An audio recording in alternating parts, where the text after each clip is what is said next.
এই বেড়িবাঁধ ভাঙার কারণে মনে করেন আমরা দীর্ঘদিন যাবত এখানে দুর্ভোগে আছি। দীর্ঘদিন যাবত এখানে প্রায় 6 থেকে 7 বছর ধরে বেড়িবাঁধ এই কয়েকটা পয়েন্টে এগুলো ভাঙা ঠিক করা হচ্ছে না। আমাদের বেড়িবাঁধ ভাঙার কারণে দীর্ঘদিন যাবত আমাদের এলাকাবাসী কষ্ট হতেছে। আমাদের আকিলপুর 9 ওয়ার্ড বেড়িবাঁধ কয়েকটা পয়েন্টে ভাঙন এগুলো দীর্ঘদিন যাবত আজকে প্রায় 8 থেকে 9 বছর ধরে। তো আমরা আকিলপুর গ্রামবাসী নিরাপদে বাঁচার জন্য অন্ততপক্ষে আমাদের বেড়িবাঁধের সংস্কার খুব অতি দ্রুত করা দরকার।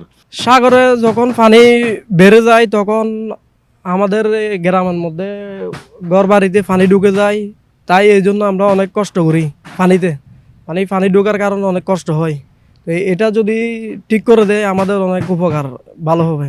দলবদ্ধ থাকি ওখানে চাষাবাদ মানে মানুষের চলাবইটা বাড়িঘর থাকে না এখানে মানে বিভিন্ন মানে পশু পক্ষী বা গরু ছাগল এগুলো খুব শ্রমজীবী মানুষ থাকা বসার জায়গা থাকে না, কষ্ট হয়ে যা চলাফেরা করতে পারি না, দুর্ভিক্ষ আর কি।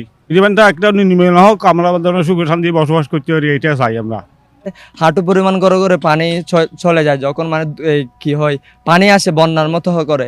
সো এখন যদি এখানে আমাদের বেড়ি বাড়তে হয় সেই ক্ষেত্রে আমাদের এই যে এলাকার মানুষরা আছে তারা সুন্দরভাবে মানে বসবাস করতে পারবে, তার ফলে তারা সুন্দরভাবে ফসলগুলো উৎপন্ন করতে পারবে।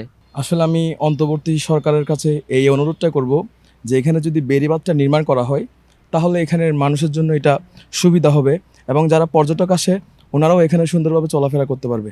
তো এখানে আমি সরকারের কাছে অনুরোধ করব যেন বেড়িবাঁধটা যেন যত তাড়াতাড়ি পারে নির্মাণ করে দেয়। হ্যাঁ, আমাদের হচ্ছে কি আপনার বাঁশবাড়িয়া ফেরিঘাট থেকে আকিলপুর পর্যন্ত একটা প্রকল্প প্রণয়ন করা হয়েছে, যেটা মন্ত্রণালয় এখন প্রক্রিয়াধীন আছে। প্রায় 560 কোটি টাকার প্রকল্প। এটা একদম আকিলপুর বিচ থেকে শুরু করে বাঁশবাড়িয়া ফেরিঘাট, যেটা নতুন উদ্বোধন হলো, ফেরিঘাট সহ আপনার এটা শক্তিশালীকরণ করা হবে।